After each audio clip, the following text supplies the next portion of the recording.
What is going on, everybody? Hello and welcome back to mine and TheGinna's Moon Knight series review. Today we are going to be reviewing episode 4. Before we get started, there are going to be spoilers in this episode. If you don't like spoilers, then I suggest you go look somewhere else. But we do include spoilers. We like to talk about what's happened and stuff. So, yeah, a bit of an interesting episode, this one. Bit slower paced than the last few episodes. Ginna, what did you think on episode 4 of Moon Knight? It's a good episode. Like you said, it's a slower paced one. The first half of this one was probably the first time in the whole series I've looked away from the screen and been a bit distracted with other things, checking out Twitter and stuff. Yeah. It reminded me of The Mummy, the kind of setup, going through Egypt Yeah, talking. Yeah. But just not, as funny as Brendan Fraser's one was. So still excellent. It was a good story, and then that last 15 minutes or so is just, incredible. I agree. So if we can just get into what actually happened in this episode. So Khonshu has been imprisoned in this statue for the turning of the stars back a few thousand years in the last episode. So he's in prison. Mark doesn't have the ability to summon the suit. Therefore, he doesn't have his healing capabilities or his invulnerability, basically. So he's going into this episode a bit more apprehensive because he doesn't have any protections. And the first half of the episode is all about character development. The character of Stephen and Layla, and then in the middle, the character of Mark and Layla. And you can tell that Layla and Stephen are actually coming together. They're becoming more closer. Yeah. They're a bit more intimate in this episode. They share a kiss, which ticks Mark off.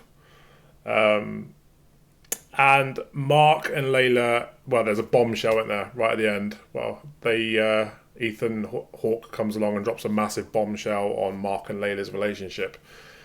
We won't go into too many details on that, but it is a bit of a shocking twist. And then obviously the end happens. Now, the end is a bit of a mindfuck in itself because you don't really know what's going on. Like, Mark has lost his invulnerability, he's lost his healing, and he ends up in a situation where it's like you don't know if he's in the real world or if he's in the real world. It's a bit of a bit of a twist.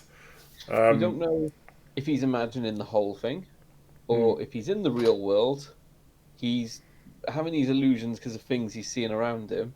But then, right at the very end, as the sedative wears off, because he's a bit drowsy, but by the end he's fine. Yeah, he's then starting to imagine more things, or those things are actually real, or whether the whole thing's imagined. Yeah, you don't know, and it's incredible. That last scene is excellent. It is brilliant. It's beautifully directed. It leaves you thinking, what the fuck? And you want to see more. You want to find out how this story's going to unfold. Very, very good ending. Very good ending. Very well written. I thought the whole episode as a whole was really well written. You didn't like it as much as I did, though, did you? You didn't like that whole... It's a very good episode, but I think that first half was really slow for me. It was, that's fair.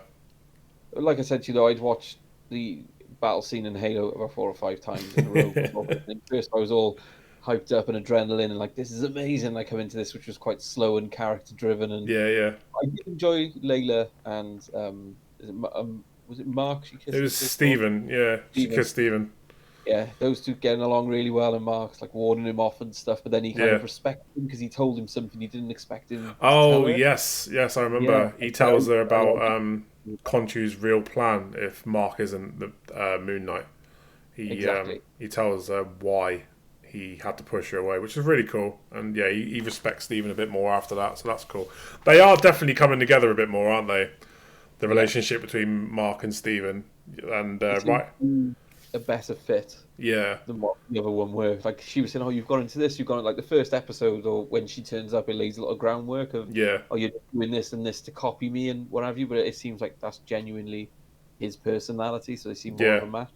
We still don't know if there is a third character. I mean, if you've watched the last episode of this review series, we explained that both Mark and Stephen don't know who's taken over and killing people, because there's a big fight scene at the beginning of the last episode, and there's a lot of cutbacks which almost refers back to the first episode where he blacks out, wakes up, people are dead around him.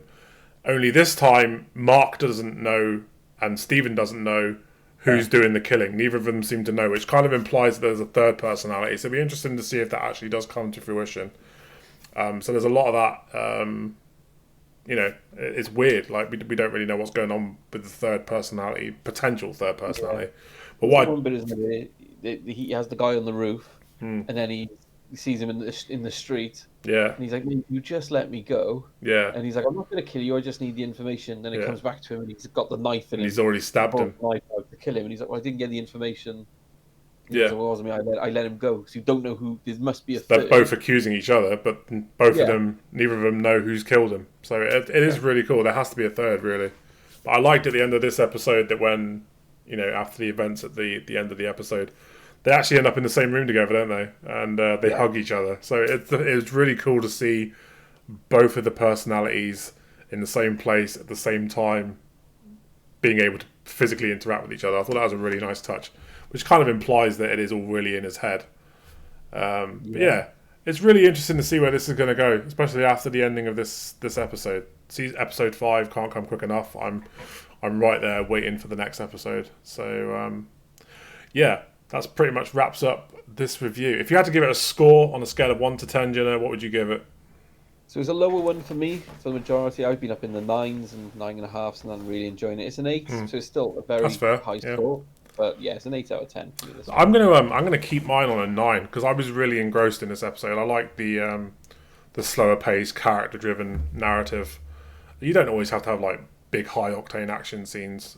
It is nice just to slow it down a bit and learn a bit more about the characters. So I really enjoyed that. I did miss the suit in this one. I did miss it terribly because I think the suit has almost become a character in itself. Yeah, and how cool it was last week, seeing both suits interacting with each other almost as well. Yeah, absolutely. Especially in that fight scene where Mark's like, "Let me take over." Steve was like, "Let me take over," and he takes over for 5 seconds. Like, nope, I don't want to do it. And then he gets out. So you get like stabbed in the hand or something. Yeah. You take over. Like, you take over. It's great. So yeah, I would give it a 9. The Ginna gives it. Is it an 8.5? An 8 for me. So yeah, it's about 8.5 in the middle. Yeah, cool. It's still very high. Don't get me wrong. This is the only episode. Because we're reviewing Halo alongside it week after week. This is the only week I think I've enjoyed the Halo series more than the Moon Knight, and I'm a massive Halo fan. That's fair. They're not on the same thing, are they? Because Halo's an episode ahead. So if next episode, an episode per episode, Moon Knight's still ahead by a landslide at the moment. Mm-hmm. So yeah, speaking of Halo, you can catch our 2 latest reviews for episode, I want to say 4 and 5. You can now catch them on the Xbox Live Party Podcast main YouTube channel.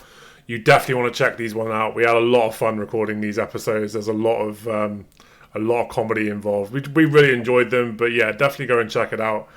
But that pretty much wraps up this episode of our Moon Knight review. So make sure you check back next week where we will be reviewing episode 5. That should drop around the same sort of time. Like, obviously, we can't do the reviews the day after the shows comes out. We both got real lives, but we'll try and get it to you the same time as this one next week. But yeah, have a good evening, guys. We'll see you in the next review.